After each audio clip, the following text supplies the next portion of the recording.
বাংলাদেশের মানুষের রাজনীতি হয়ে গেছে অতীতমুখী, ইতিহাসমুখী, কে কোন পরিবার কত শ্রেষ্ঠ ছিল এগুলোর আলোচনা। প্রথম কথা হচ্ছে যে বিমান দুর্ঘটনার ঘটনাটা বাংলাদেশে খুব নতুন কিছু না, এবং সেটা দুই ধরনের বিমানই আসলে এখানে দুর্ঘটনার শিকার হচ্ছে বাংলাদেশে।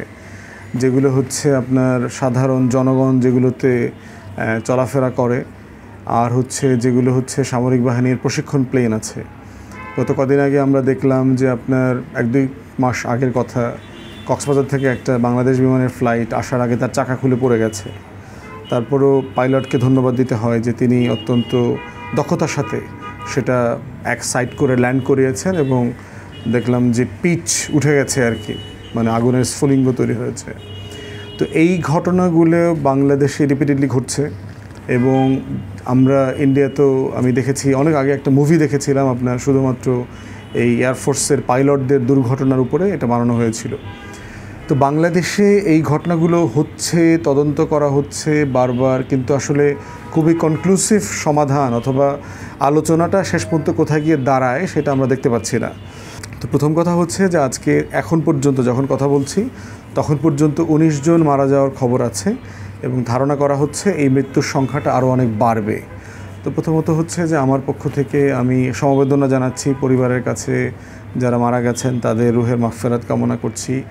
এবং তদন্ত হওয়া দরকার, অনেকগুলো তদন্ত হওয়া দরকার। একটা তদন্ত হচ্ছে যে যেই এলাকাতে যত তলার ভবন থাকার কথা ছিল, মাইলস্টোন স্কুলটা অথবা আশেপাশের ভবন, সেটা কোনোভাবে পাইলটকে মানে তার দৃষ্টিকে ব্যাহত করেছে কিনা, এটা একটা ব্যাপার। ছিল রাজুকের ব্যাপার, রাজুকের নিষেধাজ্ঞাকে ফেলে দিয়ে অথবা পাত্তা না দিয়ে বড় বিল্ডিং করা হয়েছে কিনা। দ্বিতীয়ত হচ্ছে যেহেতু সামরিক বিমান, এটার একটা মিলিটারি ইনভেস্টিগেশন হইতে হবে।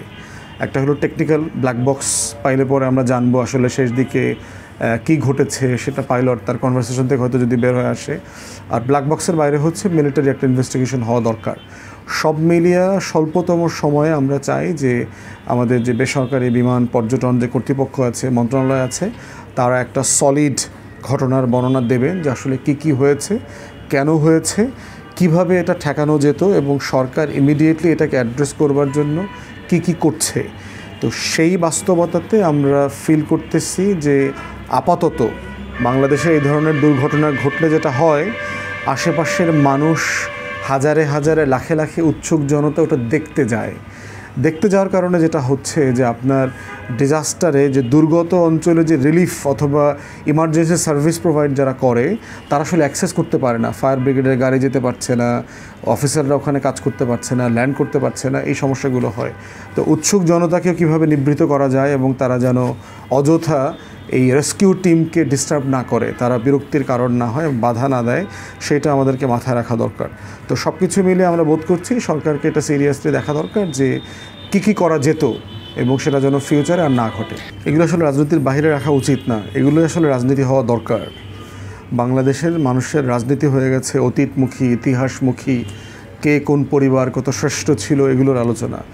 রাজনীতি জিনিসটা কি, জনগণকে কোন জিনিসগুলো ভোগান্তি দেয়, কষ্ট দেয়, যেগুলো আসলে সমাধান করা দরকার। এবং এই সমাধান করতে না পারলে দেশের জনগণের কিভাবে ভোগান্তি বাড়বে, সেই আলোচনাটা বাংলাদেশের রাজনৈতিক দলগুলো করে না। যেমন ধরেন ভবন একটা বড় সমস্যা, কিন্তু এই ভবন বিষয়ে, রাজুকের নীতিমালা বিষয়ে কি আমাদের রাজনৈতিক দলগুলো কোনো তর্ক করেছে, আলাপ করেছে, প্রস্তাব দিয়েছে?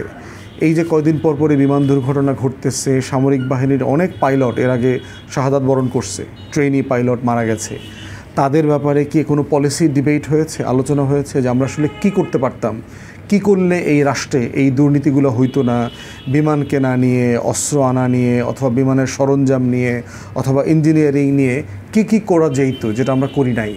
তো সেই তর্কগুলো আসলে রাজনৈতিক মহলে নাই। আমরা বোধ করছি এগুলোই রাজনীতি, এটাই রাজনৈতিক দলের আলাপ হইতে হবে।